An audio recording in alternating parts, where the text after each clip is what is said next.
Hey, are you Hutchler? Yeah, what's up? So I've recently started playing Division, and I was wondering if you could explain, from the perspective of a tryhard, what are the best builds I need to go from a 0 to a hero? Well, I will give you that information, but I'm afraid you will have to pay.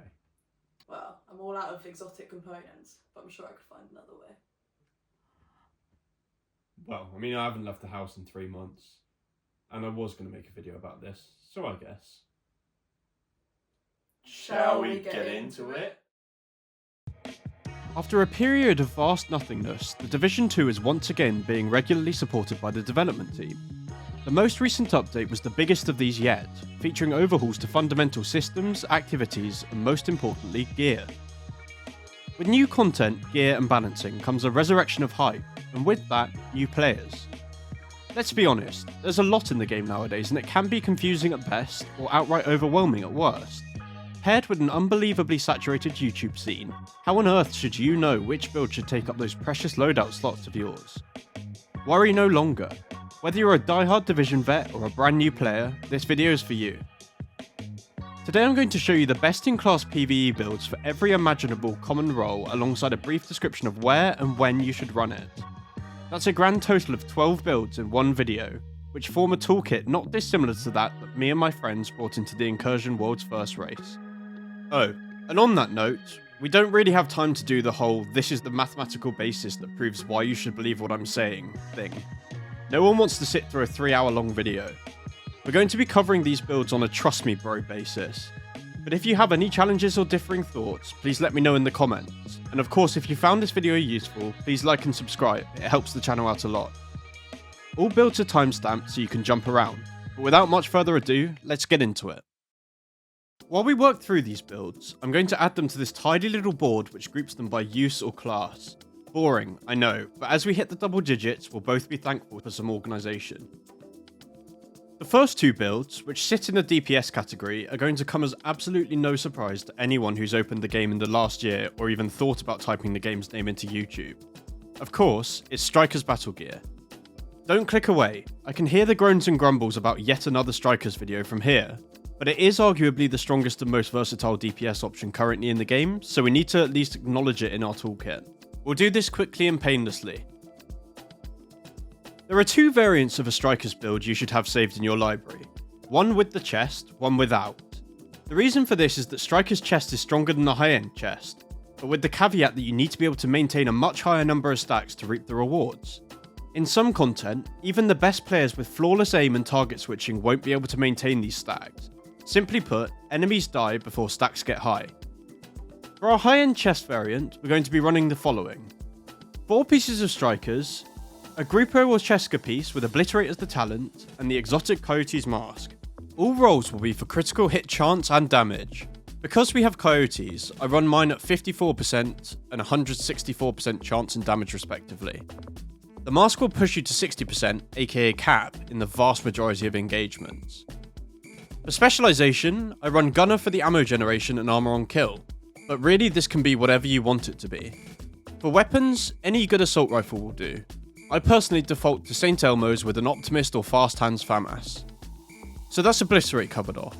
Next up, Striker's Chest, the undefeated king of non-one-shot DPS. Much of this is similar to the Obliterate variant, so I'll spare you a repetition and just point out the differences. Firstly, instead of a high-end chest piece, we're going to be running the Striker's Chest, obviously. This gives us a spare high-end slot, which we'll fill with a Cheska piece for the bonus crit chance. Because we're now running Cheska, the crit chance gap between our primary and secondary will be smaller, so both weapons will be closer in DPS. This lands the primary weapon at 52% crit chance with 173% crit damage without Coyote's buff. Again, you'll nearly always have mid or long range buff up, so this can be assumed as 60% crit chance. In terms of where to use this and when to farm it, I would recommend this to anyone as their first build, or in more endgame activities, the build the equip as default. It packs a serious punch and it's pretty easy to farm. Phew, we're done with Strikers talk, and I promise I won't mention it again this video. Next up, we have another pair of builds which are similar to each other but serve very different purposes. Of course, it's Eclipse Protocol. An absolute must-have, whether you want to set world records in lower difficulty missions or turn legendary difficulty into story mode. This is undeniably one of the best sets in the game. The talent, alongside bolstering great status effects bonuses, allows status effects to spread on kill. This is just as overpowered as it sounds. With the click of a button, the entire battlefield can be immobilized. The two variants we'll cover here are offensive and support. First up, offensive. For this variant, our only objective is wiping out everything we come across, and all of their friends, and their friends' friends. Yeah, you get it. We'll run 4 pieces of Eclipse, the exotic Vial Mask, and either Golem Gear or Electrique for our final piece. If you don't already have a yellow core status and skill haste Golem piece, then farm Electrique, it will save you a lot of time. All rolls in this build will be for status effects, because that's all we're going to use. Mods will be skill haste. Specialization is Firewall for the burn duration. This will help out on tankier enemies and difficulties above hard. For weapons, there really is no right option here. Many like to use the Scorpio, some like the Lady Death for the running speed. Just play around and figure out what you like best. For a secondary weapon, I'd recommend equipping a shotgun, as the damage to armor roll will buff your fire damage, and both the damage to armor and damage to targets out of cover will buff your vial damage. For skills, obviously we're going to Fire Chem and Fire Sticky. We want to see them burn. So that's wiping an entire battlefield, but what if you want to support your teammates in doing so, instead of directly doing it yourself? Enter Eclipse CC. This is a very similar build to the first, but with a completely different focus and objective. We're going to be switching the mask and backpack out in favour of items that lend themselves to immobilization of enemies more than damage to those enemies. These will be switched to Eclipse Mask and a Creeping Death backpack. It's worth noting that my backpack is suboptimal. Ideally, you'll have status effects and skill haste as the minor attributes. In terms of skills, we're switching to Jammer Pulse and Foam Chem. This will give us optimal immobilization, and once your teammate kills an enemy, suddenly the whole battlefield will be frozen, stationary in place. Jammer Pulse then gives us a way to deal with those pesky electronics. So when should you run these builds? Essentially, if you're wanting to clear low difficulty content fast, use the Fire variant. If you're looking for a super efficient way to support teammates in Pinnacle content, go for the Foam variant. Your teammates will thank you for it. So, most of what we've covered so far is intended to help you dominate the enemy. But what if allowing others to dominate the enemy is the most efficient route through a certain piece of content? Enter healing builds, or rather builds, since the introduction of Future Initiative in TU10 rendered all other healing builds borderline useless. Healing builds are absolutely imperative to clearing Pinnacle content, i.e. raids, incursions, and in some cases legendaries. It's one you definitely want in your back pocket. They obviously keep your team alive if played correctly, but also have the benefit that they can act as a buff player for the team, improving survivability and damage output in ways beyond just healing. So the go-to healing build looks like this: 4 pieces of Future Initiative, the setup named Backpack for Perfect Opportunistic, and BTSU Data Gloves. All rolls and mods are for repair skills. For weapons, you'll want to run Scorpio and a weapon with Perfect Sledgehammer to further add to the team buffs you're dishing out. Specialization is quite flexible here. As long as you're at 6 yellow, you can run whatever makes the most sense for your intended use case. I'd personally default to Survivalist for the team buff element, but there are 1,000,001 correct choices. Just do what you feel is best. There are 2 side notes I'd place on a healer build. Firstly, really assess whether you need a healer before switching to one. If you're playing challenging open world, chances are your team would benefit more from an extra gun than a bit more survivability. Likewise, though, if you're battling a raid boss, you'll probably add more value with a healer build. If you're on the fence about needing a healer, try without first. Secondly, apply logic to your overcharges. I don't matchmake in the Division all that much, but when I do, I'm always a bit baffled about how randomly overcharge is used. Overcharge is unbelievably powerful when used strategically, but only available once every 2 minutes, so make sure you're picking your time right. So now we've covered off some important skill-based builds, and we're not done yet with that, but let's take a step back to DPS first to cover an older but no less valid DPS build, or rather 2 of them. The high-end DPS build shot to legend status due to being the best in slot for raiding.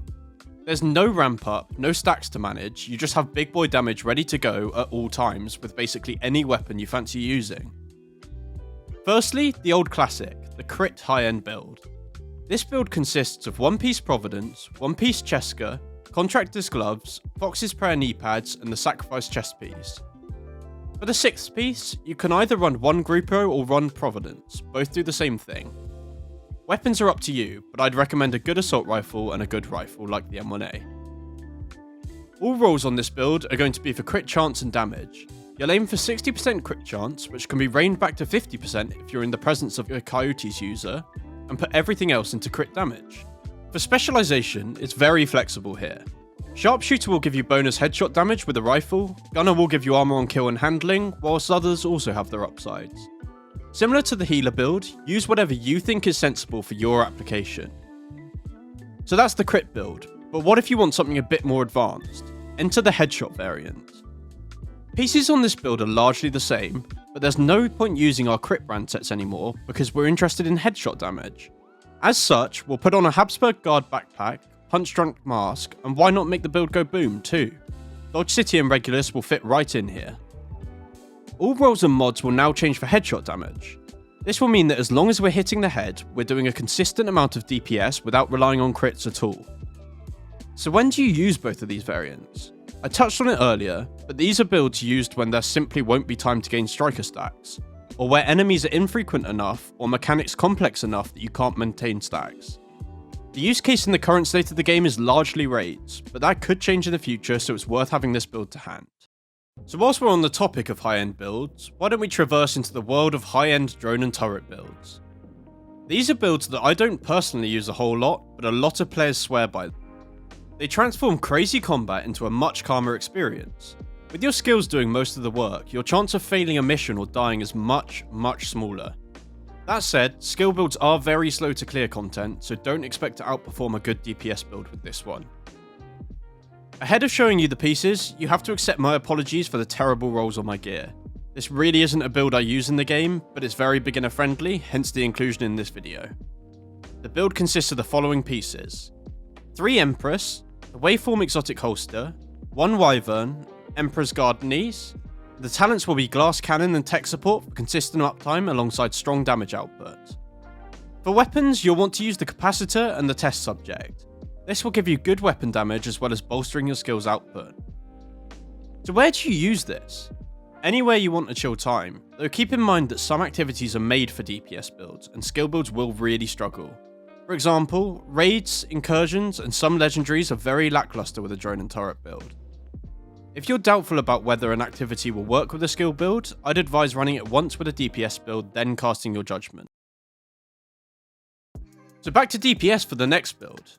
A build which is very hard to master, but incredibly effective when used by someone who's done it. We're talking snipers, one of the most satisfying builds in the game. Who doesn't love seeing enemies of all veterancy and difficulties in any scaling just drop dead in a shot? There are 1,000,001 sniper builds, but in my opinion, the most universally usable and beneficial is Hotshot. This build will give you some intrinsic handling, as well as reload your gun for you, give you bonus armor, and give you some very strong damage. The build looks like this: 4 pieces of Hotshot, the Chain Killer name chest, and an iRowdy Vigilance backpack. All rolls and mods are headshot damage.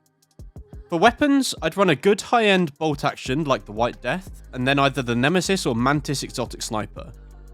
Nemesis will do more damage, but brings with it charge time, and if you don't need the extra damage the Nemesis brings, then I'd just run Mantis. For specialization, you'll want to run Sharpshooter here. No other specialization will do it better for a sniper build. This build is exceptional against any enemy that has a head, provided the user has maintained Headhunter stacks. It can also be a good safe option for clearing hard content in a team, for instance in a legendary, as you can eliminate priority targets incredibly swiftly. In a similar vein, the next 2 builds have a high skill ceiling, but are probably the most effective and satisfying builds to play when put in the right hands. These are of course going to be our Pistol Headhunter variants. Firstly, high-end Pistol Headhunter. This looks very similar to our high-end DPS build from earlier, but with a simple switch of chest piece to Chain Killer. As per the last build, all rolls and mods are headshot damage. For weapons, I'd recommend a decent high-end sniper and a decent shotgun. Shotguns deal unbelievably high damage when paired with Headhunter, since every individual pellet gets its own Headhunter stack, thus this will be your boss killer. Specialization is flexible here, but I'd recommend either Firewall for the striker shield, Technician for the skill tiers for your shield, or Gunner for the armor on kill. Of course, you may find a scenario where another specialization is better, but from my experiences, these 3 are the most relevant. So where do you use this then? In short, everywhere. High-end Headhunter doesn't suffer from range issues like other pistol Headhunter variants can do, but miss too many shots in this build and you will die. What if you want similar results then, but with a bunch more survivability?